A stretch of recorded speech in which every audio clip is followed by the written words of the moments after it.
फिलहाल सुनवाई से ठीक पहले सर्वे रिपोर्ट पेश करने वाले कोर्ट कमिश्नर ने क्या कहा है, ये आपको सुनवा देते हैं। ये रिपोर्ट एकदम निष्पक्ष व बिना किसी भेदभाव के एकदम सही रिपोर्ट है। जो हम लोगों ने कमीशन के दौरान, कार्रवाई के दौरान जो वादी या प्रतिवादी कहते चले गए, वो सब चीज़ें मैंने लिखी हैं अपनी रिपोर्ट में।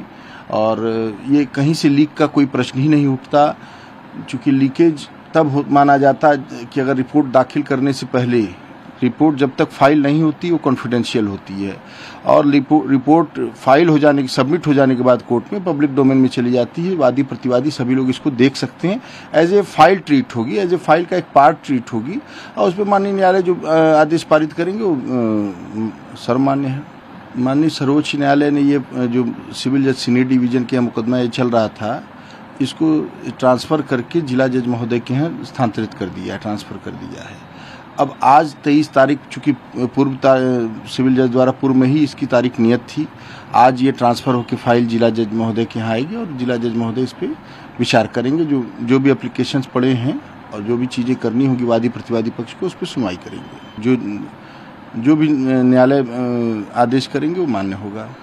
हाँ, जहाँ तक मुझे उम्मीद है कि आज पूरी फाइल जो है, जो लोअर कोर्ट सिविल जज सीनियर डिवीज़न के यहाँ चल रही थी सुनवाई, वो माननीय जिला जज के यहाँ कोर्ट में फाइल चली गई है। सर, अब जो जिला जज के पास गई है उसमें से कौन कौन सी महत्वपूर्ण बातें हैं या कौन सी महत्वपूर्ण याचिका है जिस पे सुनवाई आएगी? अब इसका तो विशेष जानकारी हमको नहीं है, लेकिन वादी पक्ष की अधिवक्ता ही इसके बारे में बता पाएंगे कि कौन कौन सी पिटीशन वहाँ पे पेंडिंग है, और प्रतिवादी पक्ष के अधिवक्ता ही बता पाएंगे इसमें। वहीं वजूखाने के नीचे बाईं तरफ व्यास जी का कमरा है, वो किस तरीके का है, क्या वहां पर चीजें मिल सकती हैं, ये तमाम दावे हिंदू पक्ष की तरफ से किए जा रहे हैं। मेरे सहयोगी हुसैन आपको डिटेल में समझाएंगे कि व्यास जी का कमरा इतना महत्वपूर्ण क्यों है। एनिमेशन के जरिए आपको समझाते हैं कि ये जो जगह है व्यास जी का कमरा, ये कहां पर है एग्जैक्टली, और इसको लेकर के क्या क्या दावे किए जा रहे हैं। आज जिला जज इस मामले की सुनवाई करने वाले। देखिए, ये मस्जिद है और मस्जिद के निचले हिस्से में व्यास जी का कमरा होने का, वजू खाने के नीचे बाईं तरफ व्यास जी का कमरा, ये दावा किया जा रहा है, जिसकी दीवार तस्वीर में आपको नजर आ रही है।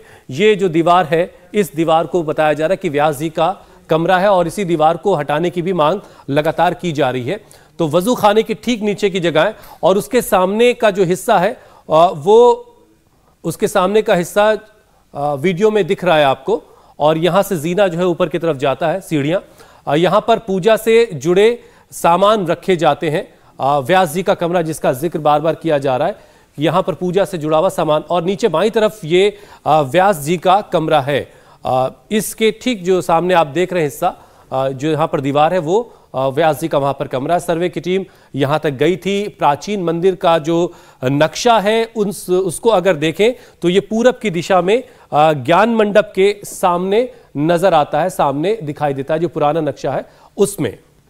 तो ये एनिमेशन के जरिए हमने आपको बताया कि वो एग्जैक्टली जो व्यास जी का कमरा है वो कहां पर है, जिसको लेकर के बहुत सारे दावे किए जा रहे हैं। एक भास्कर की रिपोर्ट आपको दिखाते हैं, जिससे तस्वीर आप और बेहतर तरीके से समझ पाएंगे। सुप्रीम कोर्ट के आदेश के बाद वाराणसी के डिस्ट्रिक्ट जज अजय कृष्ण विश्वेश आज से ज्ञानवापी केस की सुनवाई करेंगे। सबसे पहले ये तय होगा कि ये मुकदमा चलने लायक है या नहीं।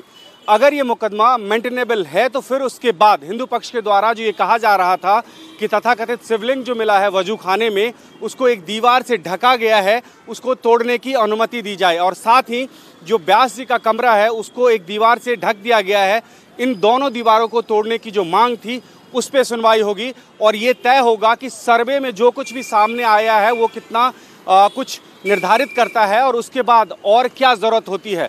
वहीं दूसरी तरफ मुस्लिम पक्ष का ये कहना है कि अगर ये मामला मेंटेनेबल नहीं होता है तो हिंदू पक्ष के तमाम जो दावे हैं और तमाम जो याचिकाएं हैं वो वहीं खारिज हो जाती है, और अगर ऐसा नहीं होता है तो फिर उसके बाद कोर्ट में ये मामला मुस्लिम पक्ष उठाएगा कि सर्वे की रिपोर्ट कैसे लीक हुई है और कहां से लीक हुई है, और जिसने लीक की है उसके खिलाफ कार्रवाई की जाए। तो ये कह सकते हैं कि आज ये निर्धारित होने की संभावना है कि जो पूजा का अधिकार मांगा गया था 5 वादी महिलाओं के द्वारा, उस केस की परिणति किस रूप में होने वाली है।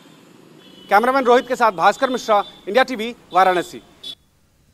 और आइए एक बार फिर से रुक कर लेते हैं हमारे सहयोगी पवन नारा का। पवन, देखिए कोर्ट में सुनवाई तो 2 बजे होनी है, लेकिन इससे ठीक पहले अगर वाराणसी के माहौल की बात कर लें, यहाँ की हलचल की बात कर लें, तो वो किस तरीके की है? कितनी पुख्ता व्यवस्था यहाँ पर प्रशासन की तरफ से नजर आती है, क्योंकि मामला बहुत सेंसिटिव है? देखिए, मैं आपको एक बात बता दूं, इस बात को लेकर वाराणसी में बहुत आशंका है कि मीडिया लगातार कवरेज कर रहा है और लग रहा है कि बहुत तनाव है। ऐसा नहीं है, बिल्कुल शांत माहौल है, कोई तनाव नहीं है। घाट पर वैसे ही भीड़ है, मंदिर पर वैसे ही दर्शन के लिए लोग पहुंच रहे हैं, इसलिए। लेकिन हाँ, ये उत्सुकता जरूर है कि कोर्ट आखिर क्या फैसला देता है, क्योंकि बहुत से लोग कोर्ट की प्रोसीडिंग्स से वाकिफ नहीं है, तो उन्हें लग रहा है कि मानो आज ही फैसला हो जाएगा। लेकिन आज ऐसा नहीं है, लोगों की उत्सुकता है, लोग जानना चाहते हैं। आपको बता दें, यहां वाराणसी के पुलिस कमिश्नर की तरफ से कल रात को एक गश्त भी की गई थी, सौहार्द के तहत या कहें कि कानून व्यवस्था को स्थापित करने के लिए पैदल गश्त की गई थी, ये संदेश देने के लिए कि पुलिस प्रशासन मुस्तैद है, तैयार है। लेकिन हकीकत यह है कि सबकी निगाहें अब वाराणसी की जिला अदालत पर टिकी है कि इस मामले की परिणति क्या होगी। क्या यह मामला शुरू होगा या शुरू होने से पहले ही खत्म हो जाएगा? इंडिया टीवी हर वक्त हर जगह डाउनलोड करने के लिए सर्च करें India TV news Google play store या ऐप स्टोर पर।